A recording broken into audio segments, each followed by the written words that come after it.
Good Morning Business, French Tech. Et on aime bien dans la French Tech, il est 6h43, retrouver des French Tech qu'on a suivis pour le coup pour vous, Elliot Jabès, c'était il y a 1 an et demi, vous êtes président de Stockly. Je rappelle, Stockly, c'est en fait la gestion du stock pour les e-commerçants, mais entre e-commerçants, c'est-à-dire que pour ne pas refuser une vente parce qu'on n'a pas le stock, on va chercher le produit chez un autre e-commerçant et évidemment on partage la marge. J'ai bien résumé ou pas ? Ouais, c'est super bien résumé. Bon. Merci beaucoup de m'accueillir, ça fait plaisir d'être de retour ici. Avec quand même une levée de fonds de 12 millions, une de plus ce matin. C'est presque la gestion du stock des autres. C'est-à-dire que vous avez une vente à faire, mais vous n'avez rien, quoi. Vous avez besoin du stock des autres. C'est pas le même modèle que vente privée. Ouais, tout à fait. En fait, l'idée, c'est de dire, aujourd'hui, les sites e-commerce, ils ont besoin d'avoir un stock très très large pour pouvoir être compétitifs. Plutôt que de se reposer seulement sur leur stock à eux, on leur permet d'avoir accès au stock de tous les e-commerçants qui sont branchés au réseau Stockly.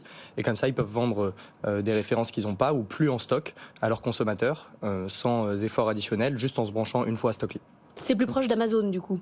En fait, l'idée, c'est en effet de leur donner la puissance d'Amazon avec des dizaines de millions de références et de profondeur de stock additionnelles, seulement en branchant Stockly et pas en allant faire des dizaines d'années de travail comme Amazon n'a pu le faire pour construire son propre réseau de partenaires à eux, quoi. Donc ça veut dire Anthony. que si je fais mes courses sur le site des Galeries Lafayette, puisque vous travaillez avec eux, Ouais.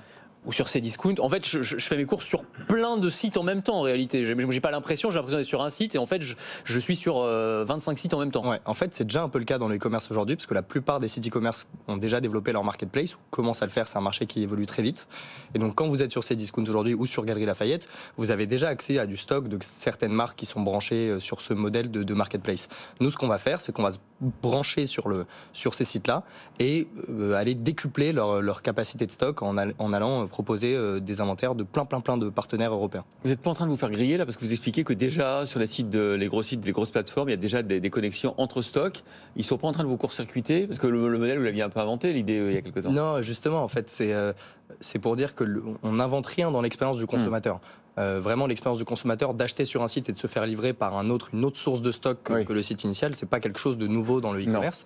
Là, ce qui est nouveau, c'est que vraiment, on va en créer un réseau de stock partagé en temps réel qui va permettre vraiment en un coup d'aller chercher beaucoup de références additionnelles, quoi. Alors tout ça, ça se passe évidemment en back-office. J'imagine que c'est instantané. C'est-à-dire quand on clique acheter, on nous dit plus qu'il n'y a pas de stock, on nous dit qu'il y a du stock et qu'on va être livré dans 24 heures.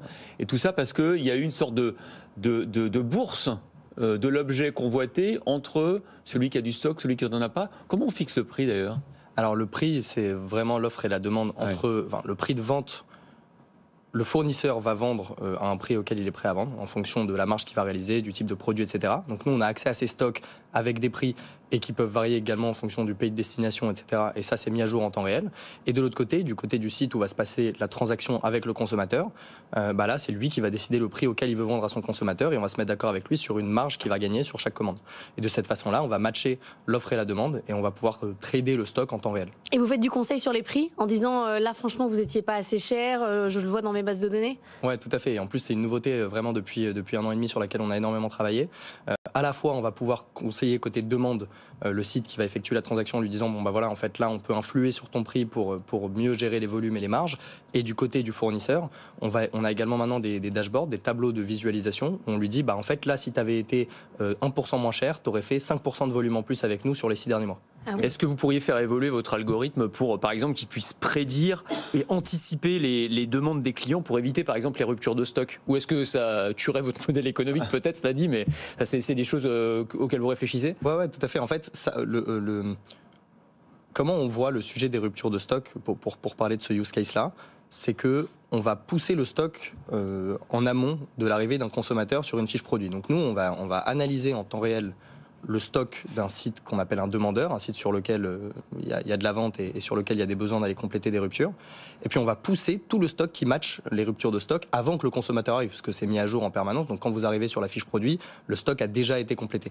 Et après, en effet, on va pouvoir leur dire, ok, ces produits-là sont ceux qui sont le plus souvent en rupture de stock. Et d'ailleurs, ils vont voir cette donnée naturellement, parce qu'ils vont voir les données, les transactions sur lesquelles Stockly a opéré. Et donc, ils vont pouvoir s'améliorer en continu. Et on pense que nous, ça nourrit notre business plutôt donc que ça le conseiller en fait, vous êtes un conseiller des e-commerçants. Ouais. Ouais, c'est-à-dire que c'est un outil en tout cas qui leur permet d'avoir une meilleure compréhension de leur business à eux, et plus on avance dans le temps, plus on pense que cette dynamique est positive pour Stockly dans l'écosystème. Voilà, Stockly, retenez bien ce nom, c'est la deuxième levée de fonds qu'on fait sur ce plateau. Je vois que Virginie Morgon a encore mis des billes cette fois-ci, Euraseo, Daphne, voilà, je pense qu'il y a un gros potentiel, 3 à 4%, 3 fois 4 tous les ans. Pour l'instant, 60 collaborateurs. Et ouais, encore une fois, c'est comme notre pépite de tout à l'heure, hein, Lisa Quoi, avec le mélange d'expérience de la jeune génération. Bah, vous êtes, vous, avec votre cofondateur, issu l'un des ponts et chaussées, l'autre de l'école normale supérieure. Et voilà, ça fait une French Tech, une de plus.